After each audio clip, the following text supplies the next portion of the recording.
Neața. Buenos dias. Am ajuns în Nazca. Nazca este un oraș la vreo 100 și ceva de kilometri distanță de unde eram ieri, în Ica. Și aici se află formațiunile, faimoasele linii Nazca, pe care o să le vedem cu avionul imediat ce de aici plecăm către aeroport. Hai că am reușit să ajungem și la aeroportul din Nazca. Nu pare a fi un aeroport foarte performant, dar zborul ăsta ne va permite să vedem liniile Nazca.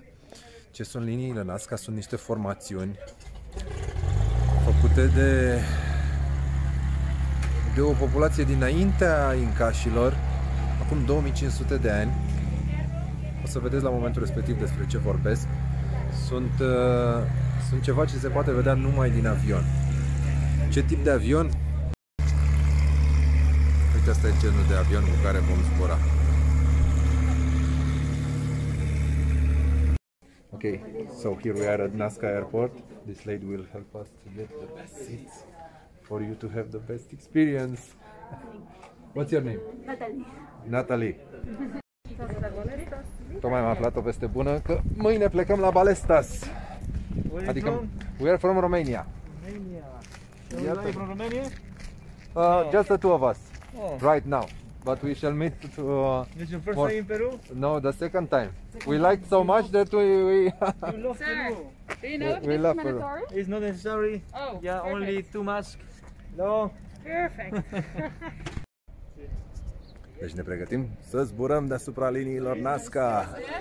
Yeah, we like also one from us. Like together. Se fac poze cu capitanul, faceți poze cu maimuța. Dedic următoarele 10 minute sau 5 minute sau habar n-am câte minute celor care au frică de avion, pentru că vom urca și vom face unul din zborurile pe cele mai rudimentare avioane de până acum. No. So here we are in the airplane. Suntem în avion și băiatul de lângă mine, where are you from? Belgium. E din Belgia și mi-a spus că știe să spună ceva în română. Pofta bună! This one I don't need to translate. Deci ați auzit, până la final o să-l mai învăț și alte cuvinte. O să încerc să nu-l învăț și în jurături. Pofta bună! Acum mă uit mai bine, observ că avionul ăsta este un fel de Dacia al avionelor. Probabil că nu o să mă mai auziți în scurt timp. O să vă povestesc mai multe.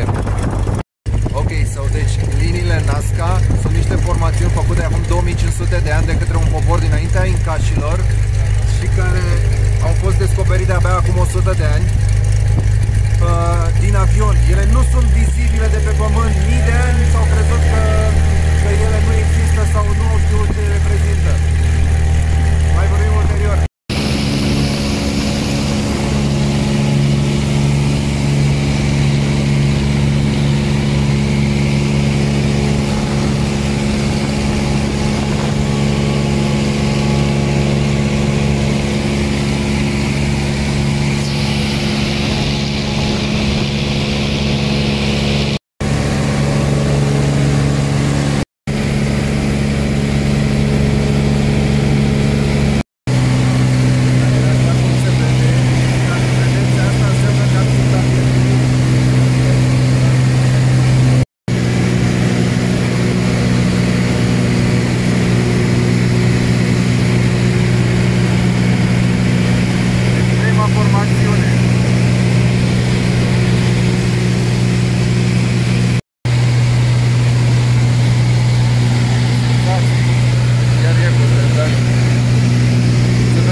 Vechi de 2500 de ani.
No.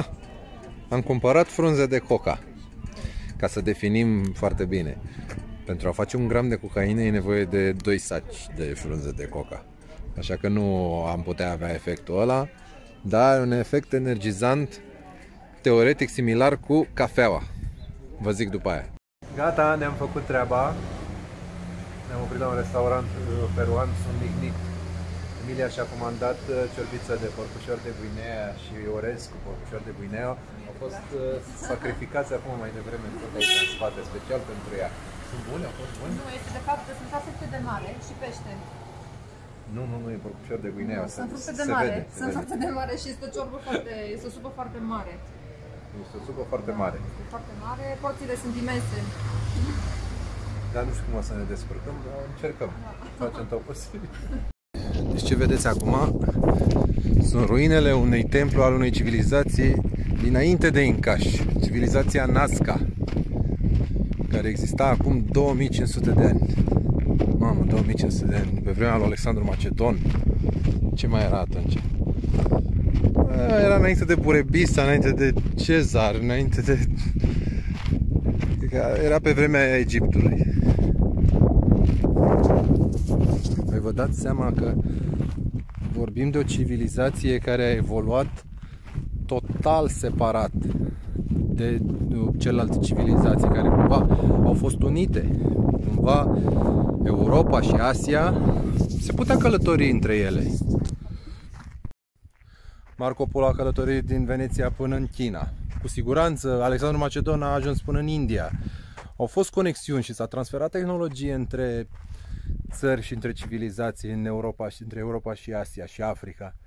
Dar între Americi au fost total izolați și toată evoluția lor, ceea ce a găsit Cristofor Columb când a ajuns în Americi, a fost o evoluție total separată a umanității. Pentru că acum 10.000 de ani sau 20.000 de ani, ceva de genul ăsta, oamenii primitivi de pe vremea aia, la glaciațiune, au mers pe jos, pe Marea Nordului. Incașii, așa cum sunt și actualii peruani, au ochii mici. Ei sunt urmașii mongoloizilor care au traversat Marea Nordului acum 10-20.000 de ani și care au rămas și au ajuns să aibă civilizația pe care noi o admirăm în momentul de față. Deci, acest loc a fost conceput în mod special ca să reziste cataclismelor din acea perioadă de care erau conștienți, seismelor și inundațiilor. Da. Din câte ne spune Alberto, acest loc a rămas intact, practic, în urma tuturor seismelor care s-au întâmplat și știm foarte bine că în această zonă seismele pot fi foarte puternice. Peru este foarte predispusă la cutremure. Pereții clădirilor, în mod normal, sunt foarte groși, inclusiv cei care se construiesc în momentul de față, pentru că sunt foarte predispuși la cutremure și cataclisme. Și dacă au rezistat 2500 de ani locașurile astea, înseamnă că s-au.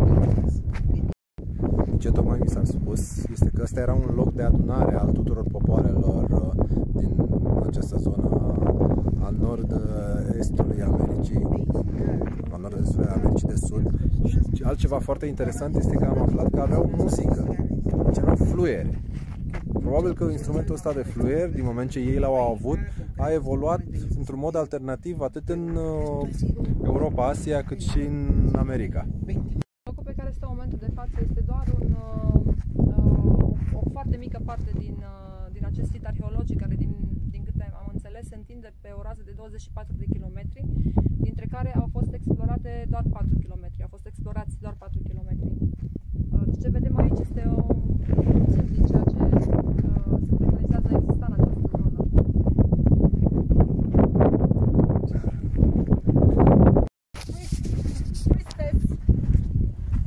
Este vesel că putem să intrăm prin interiorul labirintului.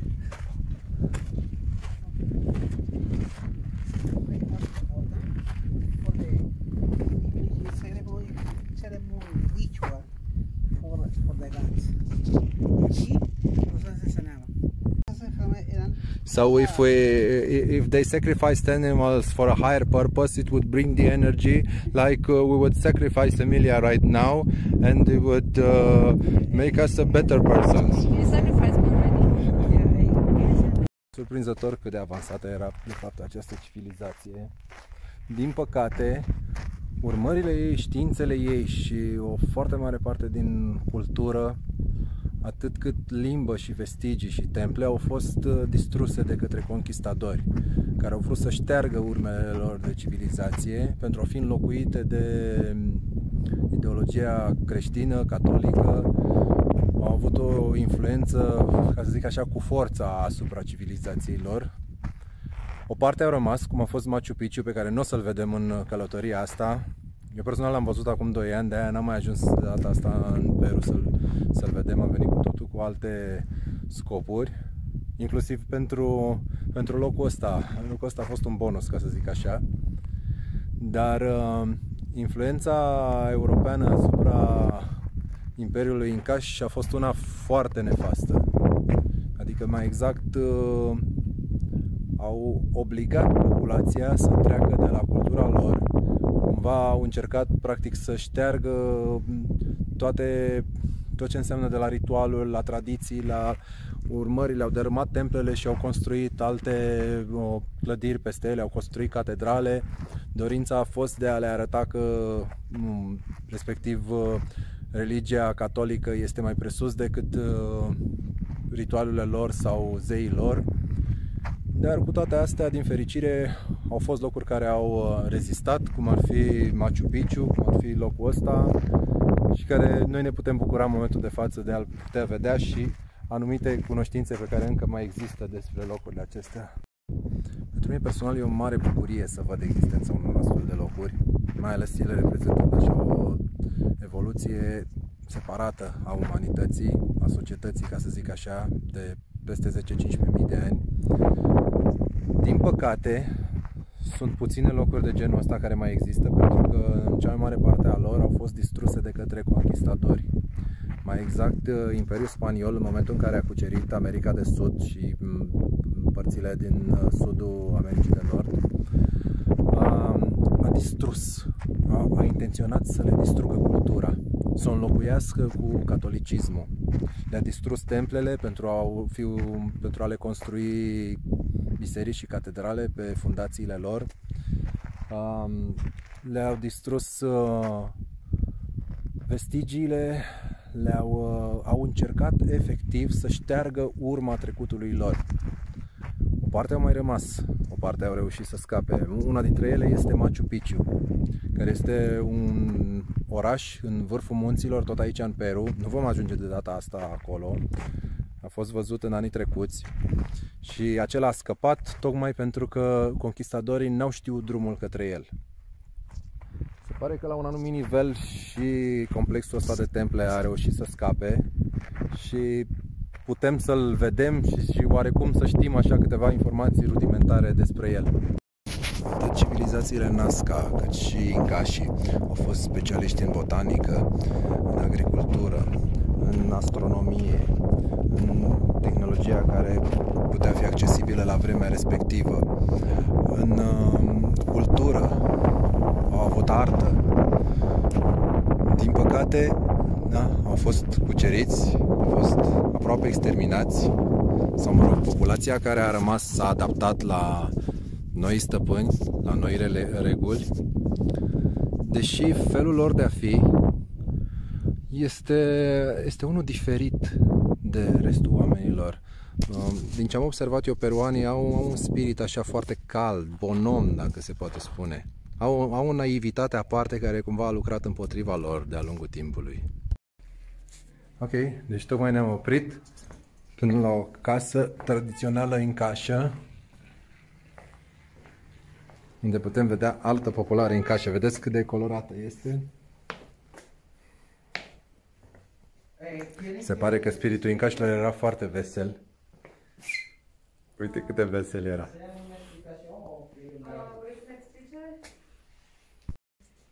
Ahí está el taller, si gusta, donde se producen los tejidos. Sí, y con război. Și cum foloseau război la noi? Uite și războiul. Da. Vorbim de alt tip de război decât cel cu arme.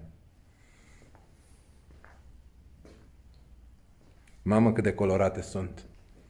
Para hacer color utilizamos plantas. Por ejemplo, utilizamos este insecto que se llama la cochinilla. Deci se foloseau insecte pentru a defini culorile.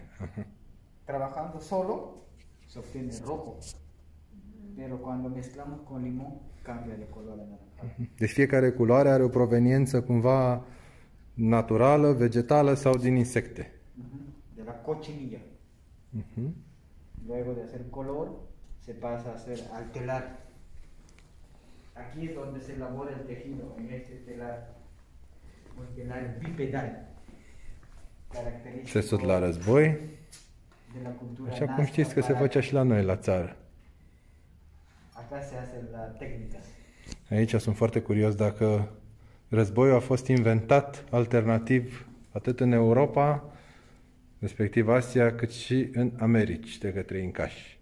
Y por aquí, Ar fi foarte interesant de descoperit una muestra, dacă ¿no? De técnica. textilele s-au inventat Esta es técnica separat. Paracas, también técnica Paracas, la técnica Nazca, la técnica cele- cultura Wari, Civilizațiile care au fost aici, la cultura Inca. culminând cu Inca. Inca, como esta persona Inca, pequeño, pequeño, mediano, grande, y ese es un tapiz colonial. Muy colorado, Inca. Colonial. Muy detal. Din spaniola de baltă pe care o știu eu. La, como dicen ustedes, la silva.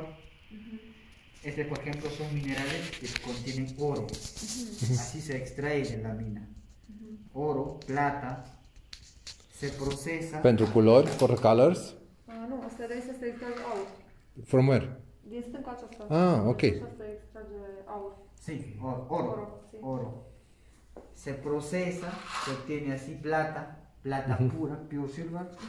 Se hace una mezcla con cobre para poder trabajar y se elabora los sistemas. Pentru a face Estos bijuterii son și... láminas y hilos de plata 950. 950 quiere decir que tiene 95% de pureza. 95% puritate. Acá tenemos diseños. El espiral de la vida, el dios de la medicina, más conocido como el Tumi. Una vez hecho esta, se forma así.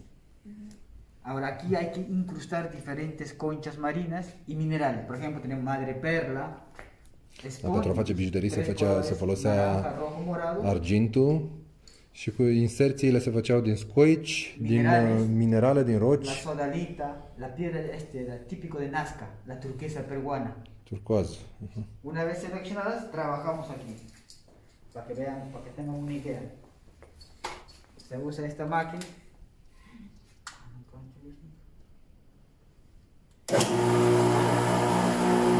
Asta pentru șlefuit, Se agrega agua para levantar polvo. pentru praf, că nu se face praf. Y se For va the dust. trabajando.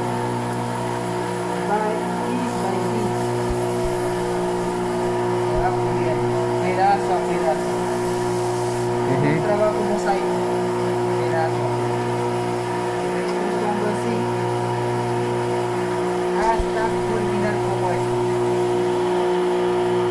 Una vez que se ha terminado de incrustar, se va a pulir. Vamos a pulir el trabajo final. Aquí.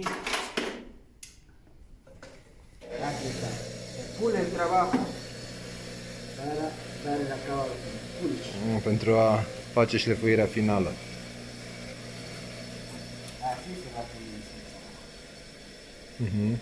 Una vez que se pula, se lava y el trabajo final es este. ¿Lo ves?